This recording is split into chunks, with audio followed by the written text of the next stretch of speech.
Assalamualaikum warahmatullahi wabarakatuh. Alhamdulillahirabbil alamin wassalatu wassalamu ala Rasulillah wa ala alihi wa sahbihi ajma'in. Alhamdulillah, bersyukur kepada Allah Subhanahu wa taala, salawat dan salam kita panjatkan kepada baginda Nabi sallallahu alaihi wasallam. Alhamdulillah, pagi ini kita dapat bersama-sama lagi insya-Allah dalam sesi tadabbur harian. Insya-Allah hari ini kita akan bersama-sama di muka surat yang ke-67 insya-Allah. Iaitu daripada surah Al-Imran ayat 133 sehingga ayat 140. Hari ini 14 hari bulan Zulqa'dah tahun 1442 Hijriah bersamaan dengan 25 hari bulan Jun tahun 2021, hari Jumaat Al-Mubarak. Insya-Allah moga-moga Allah Subhanahu wa taala akan memberikan kepada kita kefahaman dengan Al-Quran ini serba sedikit insya-Allah. Moga-moga Allah Subhanahu wa taala akan memandu kita dengan Al-Quran. Moga-moga hidup kita tidak terumbang-ambing, tidak terpandu. Moga-moga Allah Subhanahu wa taala akan memberikan syurga kepada kita, menjauhkan kita daripada segala azabnya. Wal iyazubillah. A'udzubillahi minasyaitonirrajim. Bismillahirrahmanirrahim. Insya-Allah kita baca sedikit daripada ayat-ayat daripada muka surat ini. Untuk moga-moga Allah Ta'ala beri keberkatan kepada kita semua. A'udzubillahi minasyaitonirrajim. Bismillahirrahmanirrahim.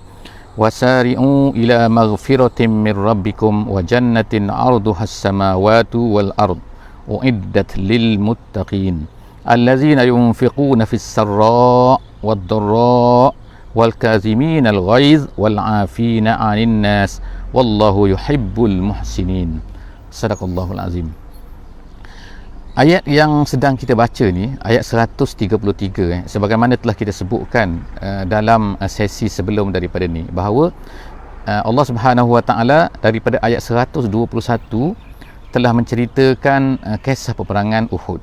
Jadi cerita tentang Uhud ini adalah satu cerita yang paling panjang tentang satu peperangan yang diceritakan oleh Allah Subhanahu wa taala di dalam Al-Quran, dan tempatnya ialah di sini, kisah peperangan Uhud. Tetapi walaupun kisah ini adalah kisah peperangan Uhud, tetapi Allah Subhanahu wa taala selang-selikan dengan perkara-perkara yang kelihatan seperti lebih general.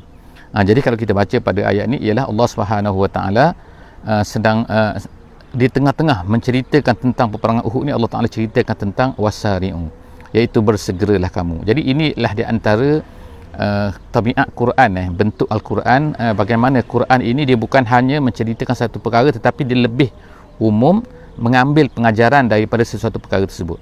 Apa yang berlaku dalam peperangan Uhud ini ialah sebahagian daripada sahabat ini, yang pertama sebagaimana yang telah kita baca sebelum daripada ini, iaitu sebahagian daripada mereka telah lari turun daripada bukitnya, sebagaimana tidak mengikut apa yang diamanahkan, yang diarahkan oleh baginda Nabi SAW. Perkara yang kedua, ada di kalangan orang-orang yang beriman ini, dia ni ada mempunyai keinginan, kadang-kadang terfikir untuk lari daripada peperangan tu. Jadi Allah Subhanahu wa taala telah menceritakan perkara. Jadi dalam ayat ini, ayat yang kita baca pada hari ini, Allah Subhanahu wa taala mulakan dengan wasari'u, bersegeralah. Jadi maknanya ialah janganlah kamu ni melambat-lambat, ataupun jangan kamu ni bertangguh-tangguhkan untuk buat satu kebaikan. Allah Taala kata wasari'u ila maghfiratin mir rabbikum. Allah Taala sebutkan maghfirah, bersegeralah kamu kepada keampunan. Erti keampunan ini artinya ialah Allah Subhanahu wa taala, keampunan daripada Allah Subhanahu wa taala. Kenapa? Tanpa keampunan ni kita tak akan mungkin masuk syurga. Jadi Allah Subhanahu wa taala, kerana kita ni banyak dosa. Jadi dosa-dosa kita ini Allah Subhanahu wa taala kita harapkan akan mengampunkan kita. Jadi sebab itulah dengan keampunan ini maka kita akan dapat masuk syurga. Jadi setiap daripada amalan kita, sebagaimana yang disebutkan dalam hadis Nabi sallallahu alaihi wasallam, kita melangkah ke masjid, kita buat apa-apa kebaikan, Jumaat hingga Jumaat, apa saja kebaikan-kebaikan itu sebenarnya adalah akan memperolehi pahala. Jadi dan pahala itu artinya ialah Nabi sallallahu alaihi wasallam sebutkan, iaitu menaikkan kita satu derajat dan menggugurkan dosa-dosa kita. Sebagaimana dalam satu hadis disebutkan, seolah-olahnya seperti apa-apa saja perkara yang terkena kepada manusia ni, kepada kita semua, dia akan menggugurkan dosa-dosa kita sebagaimana gugurnya daun-daun kering daripada pokok. Jadi kita harapkan ialah maghfirah. Jadi Allah Ta'ala sebutkan bersegeralah kamu berbuat kebaikan, kerana itu akan menghasilkan maghfirah daripada Allah Subhanahu wa taala. Kemudian Allah Subhanahu wa taala sebut lagi, iaitu apa? Jannah. syurga kan. Bersegeralah kamu kepada keampunan, bersegeralah kamu kepada syurga. Syurga ni bila disebut syurga, Allah Taala gambarkan kat sini arduha, keluasannya. Kalau ikut asalnya ardu ni ialah kelebaran, lebar macam tu kan. Bukan makna horizontal, tetapi dalam bahasa Arab ardu ni boleh makna lebar macam ni, dan boleh makna juga as-si'ah keluasan dia. Jadi dalam ni yang lebih itunya ialah keluasan, iaitu maksudnya dia mengengkumi sama ada lebar dan juga tinggi.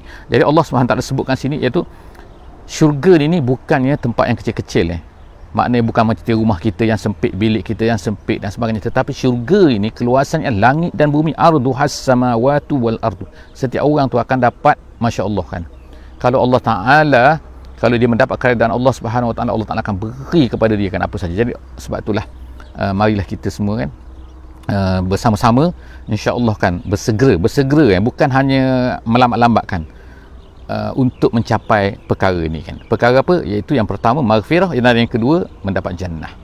Yang kita sebutkan tadi, tak ada maghfirah tak boleh masuk syurga. Kenapa? Banyak dah nikmat yang Allah Taala berikan kepada kita di atas dunia ni, yang kalau dikiranya itu adalah dah cukup dah sebenarnya untuk apa ni, dengan amalan kita sebenarnya kan. Sebab itulah kita kena minta kan, kena minta kepada Allah SWT supaya Allah Taala ampunkan kita dan kemudian mendapat syurga.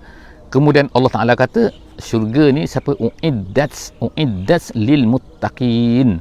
Syurga ni adalah disediakan, telah disediakan pun kepada orang-orang yang bertakwa. Selepas daripada itu Allah Subhanahu Wa Taala sebutkan apakah sifat-sifat orang bertakwa ni sebenarnya. Jadi Allah Taala sebutkan yang pertama. Jadi kita sekarang masuk kan dalam ayat 134 ni, Allah Taala mula menyenaraikan, buat list kan, inilah dia sifat-sifat orang bertakwa. Dalam ayat of course lah kan, dan tempat ni kan. Dalam ayat lain ada banyak lagi lah kan. Jadi kita boleh lihatlah tempat-tempat lain juga kan. Jadi Allah SWT mulakan list kan untuk di sini. Al-muttaqin ni sifat dia apa? Allazina yunfiquna fis sarra'i wad dharra. Tu yang pertama.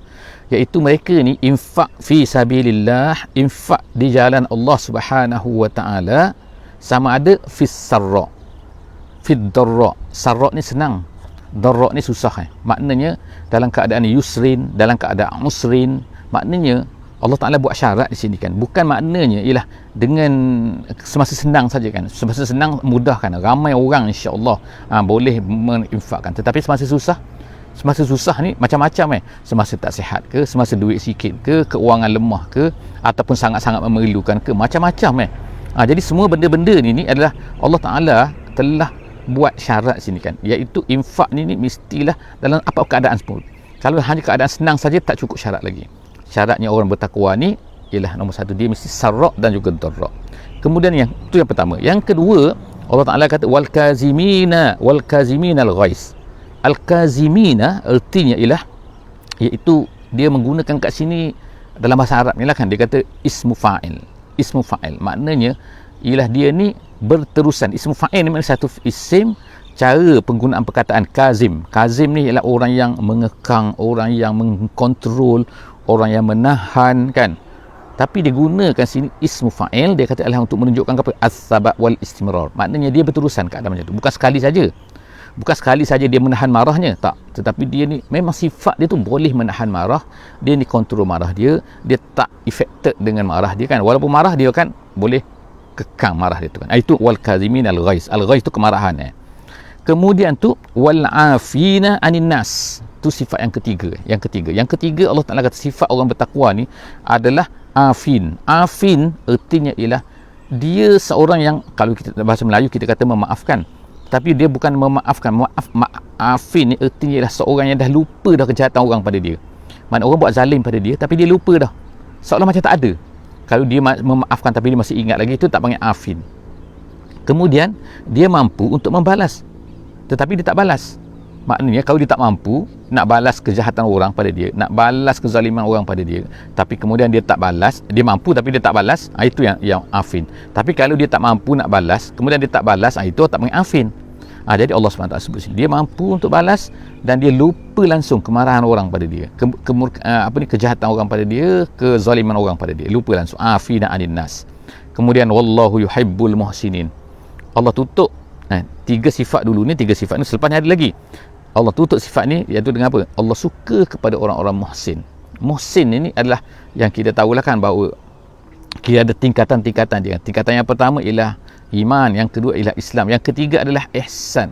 Ihsan ialah tahap yang tinggi, iaitu dalam satu hadis Nabi SAW kata, ihsan ni maksud apa? Iaitu anta'budallah ka'annaka tarahu fa illam takun tarahu fa innahu yaraka. Iaitu kamu ni beribadah kepada Allah Subhanahu Wa Taala ka'annaka tarahu, seolah-olah, bukan kamu tengok, seolah-olahnya kamu tengok dia. Kamu tengok Allah Subhanahu Wa Taala. Tapi kalau kamu tak dapat rasa tingkat tu, maka rasailah bahawa Allah Ta'ala melihat kamu. Jadi dua perasaan inilah yang dipanggil sebagai ihsan. Jadi Allah Ta'ala suka kepada orang macam ni, iaitu sentiasa merasai bahawa Allah Ta'ala sentiasa melihat dia. Tu ihsan, muhsin. Kemudian Allah sambung lagi selepas daripada tu sifat yang keempat.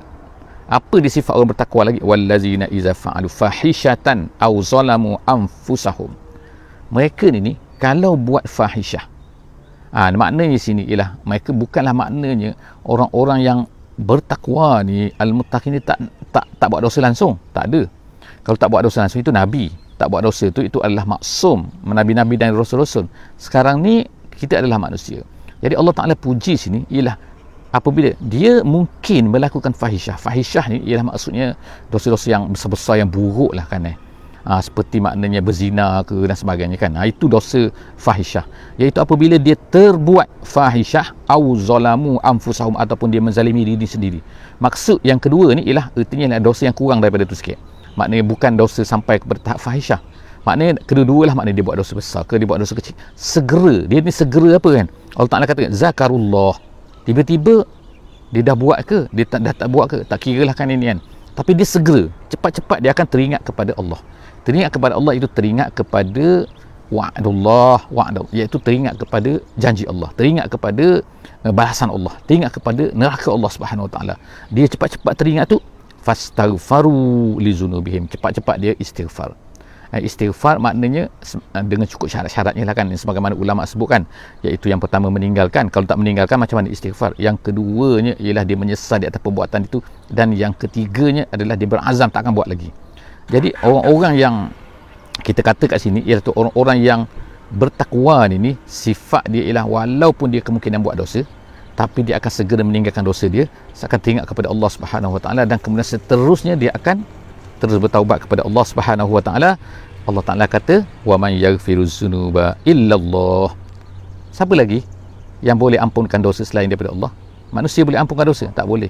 Jadi Allah Ta'ala tegaskan sini kan, ayat ni dipanggil jumlah i'tiradiyah, iaitu ayat yang datang ketika Allah Ta'ala nak cerita, nak beritahunya ialah siapa yang boleh sifat mereka ni ialah meminta ampun kepada Allah Subhanahu Wa Taala. Dan kemudian tu Allah Ta'ala kata siapa yang boleh ampunkan dosa? Boleh manusia boleh ampunkan dosa orang lain? Tak boleh. Kita ni bukan Kristian, kita ni bukan style macam Yahudi dan sebagainya kan, yang mana boleh beli surat-surat pengampunan kan. Tak boleh.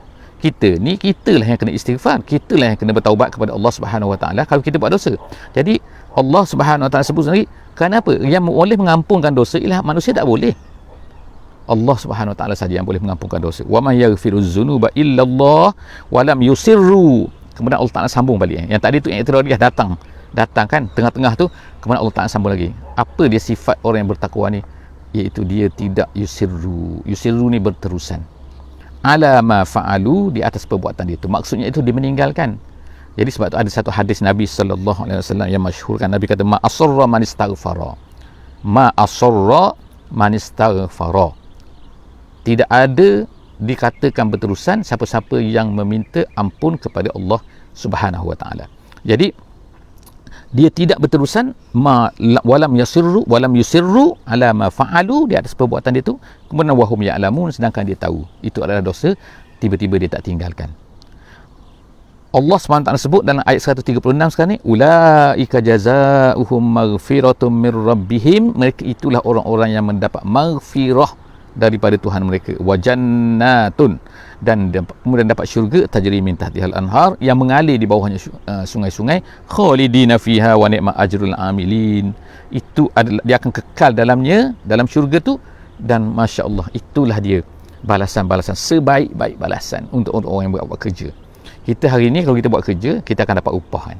Tapi dapat upah tu kadang-kadang sepadan, kadang-kadang tak sepadan kan. Kadang-kadang besar upah kita tu kan, macam lebih sangat ni kan. Tapi tak ada yang selebih syurga Allah Ta'ala. Allah Ta'ala beri syurga ni melampau-lampau, kita katakan. tak padan dengan amalan kita yang sedikit tu kadang-kadang kalau kita nak kira lah kan tetapi itulah kurniaan Allah Subhanahu Wa Taala. Allah wasi'ul maghfirah, Allah wasi'un alim. Allah Taala tahu, Allah Taala wasi', sangat luas pemberian dia. Allah Taala nak berikan, dia akan berikan, tak ada kurang apa pun pada Allah Subhanahu Wa Taala. Seterusnya insya-Allah kita akan masuk sekarang kepada ayat 137. 137 ni kembali semula kita kepada peperangan Uhud. Sekarang ni kita tahu dalam peperangan Uhud ni orang Islam telah dikatakan seperti kalah. Jadi bila kalah ni kan, Allah Subhanahu Wa Taala kata, apa Allah Taala kata kat sini kan, qad khalat min qablikum sunanun, iaitu kalah ni apa ni adalah satu sunnah Allah Subhanahu Wa Taala. Kalah menang, kalah menang, itu adalah sunnah Allah Subhanahu Wa Taala. Tetapi Allah Subhanahu Wa Taala bila melakukan sesuatu perkara mesti ada sebab dia. Sebagaimana kita tengok sebelum daripada ni, iaitu umat-umat terdahulu sebelum daripada umat Nabi Muhammad sallallahu alaihi wasallam, kadang-kadang Allah Taala dipanggil memberi imhal. Imhal ni makna memberi tempoh. Kadang-kadang seolah-olah seperti Allah Taala tak ambil tindakan, seolah-olah Allah Taala membiarkan orang-orang kafir ni buat apa-apa kepada Rasul. Tengok kan kepada Nabi Nuh alaihi salam 950 tahun, apa yang berlaku kepada Nabi Nuh, iaitu seolah-olahnya Allah Ta'ala biarkan orang kafir ni hidup berterusan buat jahat kepada Nabi Nuh dan macam-macam sekali buat macam-macam perkara kan, sehingga menyebabkan seolah mungkin ada orang terfikir kata kenapa Allah Ta'ala biarkan. Itu adalah merupakan, kita panggil dia sebagai sunnatullah. Itulah daripada sunnatullah satu, kemudian jamak dia plural dia panggil sunanun. Jadi Allah Ta'ala kata kat sini, Allah Ta'ala kata qad khalat min qablikum sunanun, sebelum daripada ni pun, sebelum daripada kamu pun telah berlaku sunanun. Jadi oleh kerana itulah, oleh kerana perkara ni berlaku, maka Allah Ta'ala menyuruh kita apa? Supaya kita ni sedar, supaya kita ni teringat, supaya kita ni faham, supaya kita ni dapat lihat. Fasiru, maka berjalanlah kamu fil ardi, di atas muka bumi. Jadi kita tengok sini kan, maka Allah Ta'ala menyuruh kita kata bertourism kan berpelancong, tapi pelancongan kita ialah pelancongan Islam. Pelancongan kita ialah why kita ni melancong, why kita ni nak melihat, why kita nak tengok bangsa ni, kita bangsa ni. Tak, Allah SWT nak ajar kita ialah apa? Supaya kita melihat sunanun. Maknanya kalau kita ni kan melancong tapi kita tak langsung tak terasa tak rasa apa pun sunanun, tak nampak pun sunnah Allah Subhanahu Wa Taala atas muka bumi ni, maka itu mungkin sebab kita melancong, perjalanan kita tu mungkin tidak guided dengan betul. Minta maaf, guided dengan betul.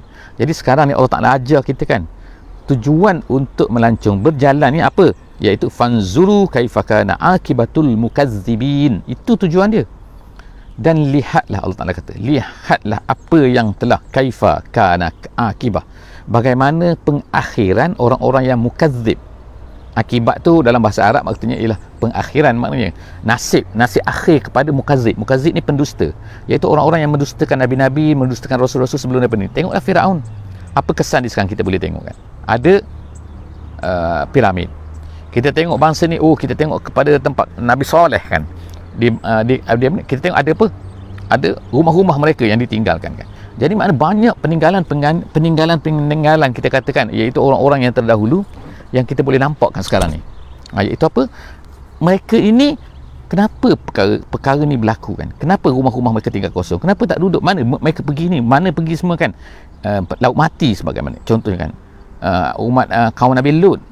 Jadi semua ni adalah Allah Ta'ala kata mukazib. Mereka ni mukazib kepada rasul-rasul. Jadi itulah nasib mereka, itulah tujuan pelancongan.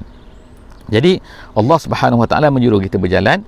Janganlah kita ambil part berjalan kita ambil, tapi part kenapa kita tak ambil jadi Allah Taala sebutkan why kita harus melakukan perjalanan, kenapa kita perlu tengok kan, kenapa kita tengok. Jadi bukanlah tengok bagaimana nak buat bisnes kan, nak tengok apakah barang yang boleh kita kata boleh dijual di sini, boleh diproduk di sini. Itu adalah cara orang-orang yang tidak beriman kan. Orang-orang yang tak Islam macam tu cara dia kan. Tapi orang-orang yang ada iman, orang yang ada Islam, dia berjalan tu ada sebab dia tengok kan, dan dapat membangkitkan lagi semangat dia, membangkitkan keimanan dia apabila dia melihat perkara-perkara ni. Fanzuru kaifa kana akibatul mukazzibin.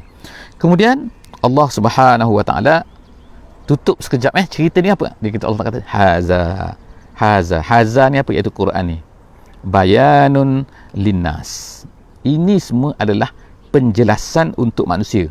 Allah Ta'ala katakan bayanun linnas. Ini semua adalah Quran ni adalah untuk menjelaskan kepada manusia, penjelasan kepada manusia. Itu yang pertama, penjelasan. Yang kedua, hudan. Dia adalah petunjuk, penjelasan, nak cerita mana betul, mana salah, mana sahih, mana kazib, mana ini adalah penipu, ini adalah betul, mana-mana semua itu bayan, penjelasan kan. Ini sepatutnya difaham macam ni, bukan faham macam ni dan sebagainya. Kemudian yang kedua, hudan. Hudan petunjuk. Kalau kita kata petunjuk, maknanya kalau ada lampu petunjuk kan, petunjuk lampu isyarat pun kita panggil hudan juga kan, iaitu petunjuk. Sekarang boleh jalan, sekarang tak boleh jalan kan. Kuning ni, merah ni, hijau, contohlah kan. Jadi hudan. Kemudian yang ketiga, mau'izah lil muttaqin. Mau'izah kepada nasihat, tunjuk ajar kan, peringatan kepada orang-orang yang bertakwa. Jadi kalau kita tengok dalam ayat ni saja kan, Allah SWT ni menjelaskan kan apa sifat Quran ni kepada kita. Apa kaitan Quran tu dengan kita? Kaitan Quran adalah dia adalah bayan, dia adalah hudan, dia adalah mau'izah. Jadi maknanya kadang-kadang kita boleh ambil hukum daripada ni, bayan linnas. Kemudian kita ambil petunjuk, terguided kita. Kita buat hari ni tujuannya adalah untuk mendapat perkara itu. Yang ketiganya, dia menjadi nasihat kepada kita. Jadi sebab itulah maknanya kita bila kita baca Quran tu, kita kenalah tengok kan, Allah tak sedang nak bagi nasihat pada kita kan. Banyak dalam Quran ni nasihatkan. Jadi bukanlah oleh kerana itulah maka janganlah sekadar oleh kerana kita ni orang Melayu kan, kita ni tak faham bahasa Arab kan direct, kecuali sebahagian daripada kita lah kan, yang Allah tak bagi kefahaman bahasa Arab kan. Tapi majoriti kita tak faham bahasa Arab kan. Jadi oleh kerana itulah perlunya kita ni ambil terjemahan, ambil penafsiran simple-simple kan kepada kita. At least yang kita baca kan, kita baca dan kita tahu apa yang Allah Ta'ala nak cerita kepada kita. Jadi mau'izah, itu nama dia mau'izah. Seterusnya Allah Subhanahu Wa Ta'ala sebut lagi kan, ni peperangan Badar lagi ni. Apa Allah Ta'ala kata? Wala tahinu, jangan kamu merasa hina. Jangan kamu merasa hina. Okey, Allah Ta'ala tahu kamu kalah kan sekarang ni kan, tapi Allah Ta'ala dengan hikmahnya, Allah Ta'ala tahu semua benda ni kan. Jadi Allah Ta'ala nak peringatkan kamu, janganlah kerana kekalahan ini kamu merasai hina. Wala tahinu, takkanlah kalah sekali kamu dah rasa hina. Kemudian wala tahzanu, jangan kamu sedih kan. Benda dah kena macam ni, dah sedih dah, luka-luka semua tu. Ada yang di kalangan sahabat kamu yang mati semua mati syahid insya-Allah. Jadi kamu sedih, jangan sedih. Dia katakan wa antumul a'laun. Sebab dia katakan kalau kamu sedih, orang kafir pun kena juga, sebagaimana Allah Ta'ala cerita selepas ini. Jadi kamu yang penting tu kamu rasa apa? Kamu ni siapa? Kamu ni orang beriman kan? Kita semua ni orang beriman kan? Kita ni orang Islam kan? Jadi kalau kita ni kena macam ni, jangan sedih, jangan rasa hina kan?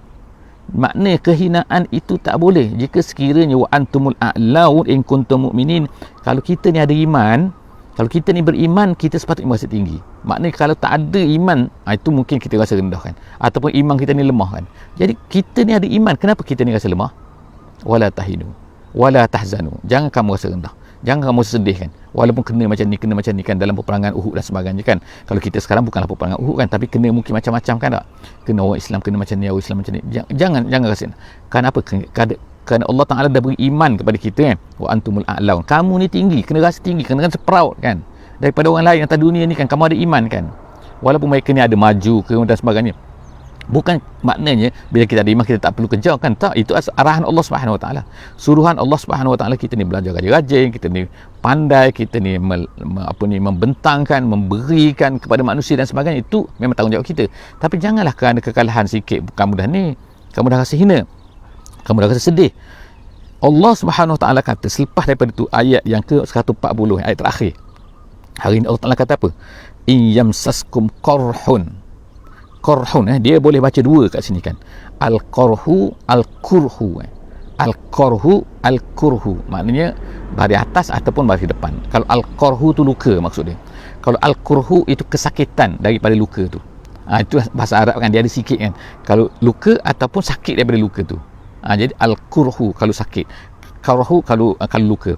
Jadi Allah SWT kata iyamsaskum qarhun, kalaulah kamu ni kena luka, kamu kena sakit kamu rasa kesakitan kan, faqad massal qauma qarhum misluh, orang-orang mereka ni pun, kaum situ, kaum tu maksudnya orang-orang musyrik Mekah kalau dalam ayat asalnya, mereka ni pun, musuh-musuh Islam ni pun, mereka ni pun terkena juga qarhun misluh, yang sama sepertinya, iaitu bila dalam peperangan Badar dulu.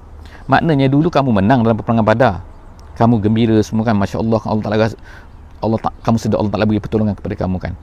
Kemudian orang kafir tu kena qarhun pada masa tu, pada perang Badar. So sekarang ni kamu pula kena. Jadi kalau kamu kena yamsaskum qarhun faqad massal qauma qarhum mislu, mereka pun kena juga. Jadi takkanlah bila mereka kena, mereka boleh lawan balik kamu kan. Tengok sekarang kan perang Uhud kan, dulu mereka kena teruk dalam peperangan Badar, kemudian sekarang mereka bangkit pula selepas tahun kan, nak lawan balik lagi kita, orang Islam nak lawan kamu kan. Tiba-tiba kamu kena sikit, kamu dah lemah kan. Macam mana kamu ni kan, orang kena juga kan, orang kafir pun kena, tapi mereka tak dapat pahala apa pun. Kamu ni dapat pahala, dapat ketinggian di sisi Allah Subhanahu Wa Taala. Itu semua Allah Taala kata perkara biasa. Jangan kamu sedih-sedih. Apa sedih-sedih ni kan? Jangan kamu rasa hina kan. Dengan sebab tu, wala tahinu, Allah Ta'ala, wala tahzanu. Jadi Allah Ta'ala kata apa kat sini? Allah Ta'ala katakan, watilkal ayyam nudawiluha bainan nas. Itu semua tu memang adalah hari-hari yang mana giliran-giliran maknanya kan, yang Allah Ta'ala pusing-pusingkan di kalangan manusia. Sekali orang ni dapat, sekali orang ni tak dapat. Sekali kamu bisnes berjaya, sekali tak berjaya kan. Sekali rugi, sekali untung. Tu benda biasa kan. Bukan perkara tu yang menentukan pahala ataupun tidak pahala kan. Yang menentukan pahala tak pahala ialah kamu ni beriman. Kalau kamu ni beriman, kamu akan dapat pahala walaupun kamu ni rugi, tak apa kan. Walaupun kamu mati, tapi kamu mati beriman, masuk syurga. Mereka ni mati pergi ke mana kan? Kalau mereka tak mati pun mereka pergi ke mana? Kalau mereka untung pun mereka pergi ke mana? Mereka dapat apa kan? Kalau bukan kerana Allah Subhanahu Wa Taala, kalau bukan kerana iman. Jadi Allah Subhanahu Wa Taala ajar kita kan ni, apalah kamu ni, janganlah lemah-lemah sangat ni kan. Watilkal ayyam nudawiluha bainan nas waliya'lam Allah. Tu yang pertama. Yang pertama Allah Taala ceritakan pasal prinsip dia kan. Benda tu adalah perkara biasa. Watilkal ayyam. Kemudian yang kedua, kenapa Allah Taala buat macam ni? Waliya'lam Allahu allazina amanu. Tujuan Allah Taala buat ni, Allah Taala sebutkan kan. Kenapa? Supaya liya'lam, supaya Allah Taala mengetahui. Allah Taala memang mengetahui pun, tapi Allah Taala dia panggil ilmu zuhur, iaitu ilmu zuhur tu Allah Taala nak nampakkan. Supaya Allah Ta'ala nampakkan siapakah orang-orang yang beriman di kalangan kamu ni. Sebab ada orang ni bila kena mereka lari, bila kena kepada Islam mereka lari kan. Bila okey Islam menang, mereka pun bersama dengan Islam. Jadi Allah Ta'ala nak tunjukkan siapa yang tetap bersama dengan Islam walaupun dalam apa keadaan, ketika menang ke ketika kalah ke, dia akan bersama dengan Islam. Itu yang Allah Ta'ala nak tunjukkan sekarang, nak tunjukkan kepada manusia biar nampak depan mata kita semua kan. Jadi waliya'lam Allahu allazi, bukan Allah Ta'ala tak tahu kita ingatkan saya lagi kan. Allah Ta'ala Maha tahu, Maha alim. Jadi Allah Ta'ala tak perlukan, tetapi Allah Ta'ala nak tunjukkan kepada kita waliya'lam Allahu allazina amanu. Kemudian yang ketiga, wa yattakhiza minkum syuhada. Tujuan Allah Ta'ala buat macam tu adalah kenapa? Allah Ta'ala nak ambil sebahagian daripada kamu ni sebagai mati syahid. Jadi Allah Ta'ala nak jadikan sebahagian daripada kita ni sebagai mati syahid. Kalau tidak ada kekalahan ni, macam mana nak mati? Jadi bila kalah, ramai sahabat mati kan, 70 orang mati kan, dikatakan dalam peperangan Uhud kan. Jadi mereka ni pergi ke mana? Bukan mati macam tu saja, mati sebagaimana mati orang kafir, tak, mati syahid. Jadi Allah Subhanahu Wa Taala mengambil sebahagian daripada kita. Allah Ta'ala nak ambil sebahagian daripada kita. Jadi berlakulah apa-apa yang berlaku tu, kekalah kita nampak ke secara zahirnya kan begitu kan. Tapi sebenarnya Allah Ta'ala nak ambil sebahagian daripada kita tu supaya mati syahid. Jadi kemudian Allah Ta'ala kata wallahu la yuhibbuz zalimin. Dan Allah ingatkan, Allah Ta'ala tak suka kepada orang-orang zalim ni, orang-orang yang jahat, orang melampaui batas dan sebagainya kan. Jadi setakat itu saja hari ini. InsyaAllah kita akan jumpa lagi dalam sesi yang akan datang, InsyaAllah di muka surat 68, InsyaAllah. Kita berhenti situ. Wallahu a'lam bissawab. Jangan lupa InsyaAllah untuk share, untuk bagi link kepada semua sahabat-sahabat kita kan, di mana saja kan, hantar kepada sahabat-sahabat kita di mana saja, sama ada di dalam Facebook, di dalam IG, di dalam TikTok, di dalam apa saja. InsyaAllah jumpa lagi InsyaAllah dalam sesi akan datang. Wallahu a'lam bissawab. Bismillahirrahmanirrahim. Wal 'asri innal insana lafi khusr illa allazina amanu wa 'amilus solihat wa tawasaw bil haqqi wa tawasaw bis sabri. Wassalamualaikum warahmatullahi wabarakatuh.